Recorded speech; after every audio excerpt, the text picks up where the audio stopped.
Hey guys, Happy New Year's! Blessing to you and your family. I hope 2026 brings you nothing but success in everything you do. And now, the series that defined a generation has finally come to an end. The journey of Mike, Elle, and the gang is over, leaving us with some incredible emotional moments, some shockers, and yeah, a few weird ones. But the heart of the character was always there.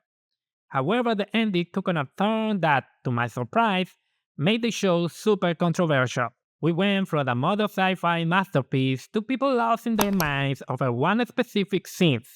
Homophobia? Seriously?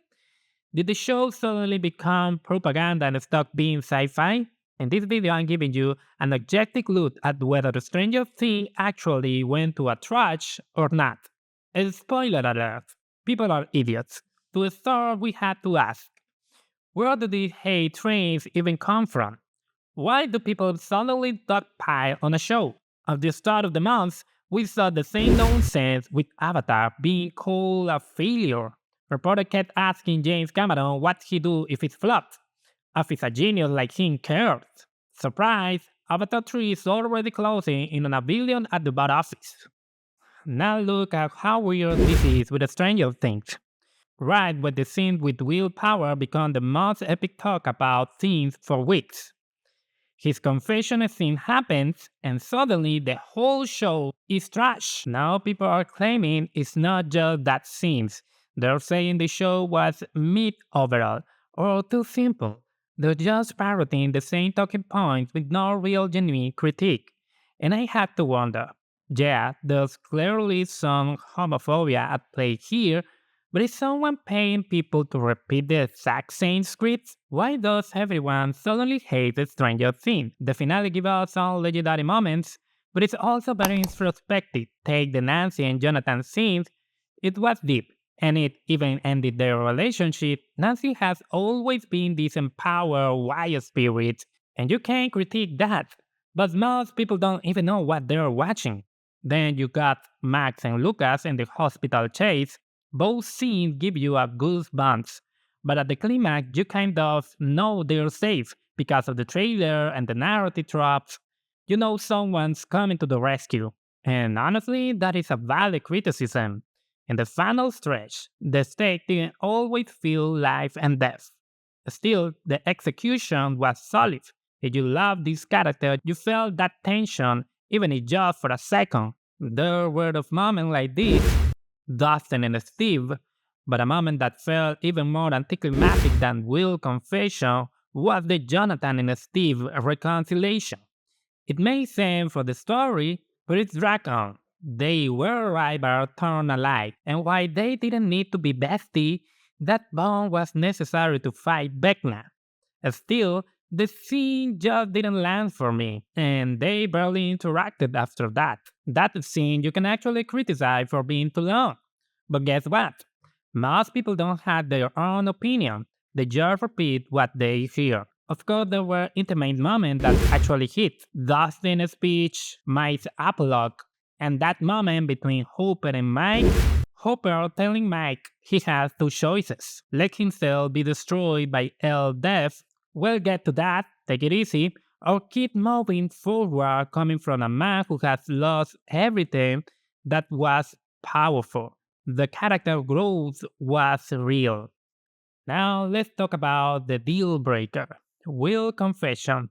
Like I said, the previous episode were 10 out of 10 masterpiece. Will finally has his power, but suddenly it's trash because he's gay? Really? I think a lot of people hide their homophobia by saying it didn't make sense to do right before the final battle. Look, if you didn't like the scene, fine, but don't talk no sense. The show literally established that when Vecna infected Will again, he weaponized his deepest fear, which is why Will couldn't use his power in the final battle. That's why he had to let it out. So you can dislike the scene, but saying the whole show collapsed because of it when there's a clear narrative reason is just stupid. You could argue it was too long or point out that even the actor and director said it was a tough scene to get right. Fine, but for me, it's work. I love the detail. Will hands trembling, the raw emotion. Was it a big long?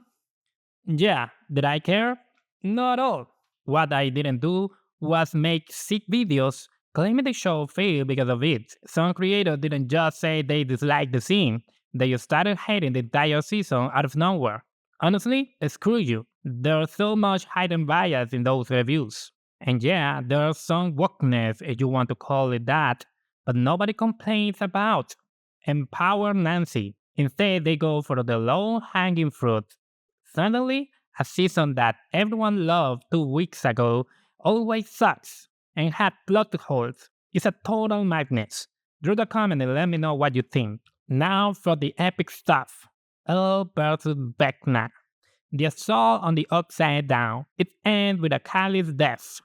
And let's be real, most people hated her character, so it felt kind of liberating. But then social media blew up again.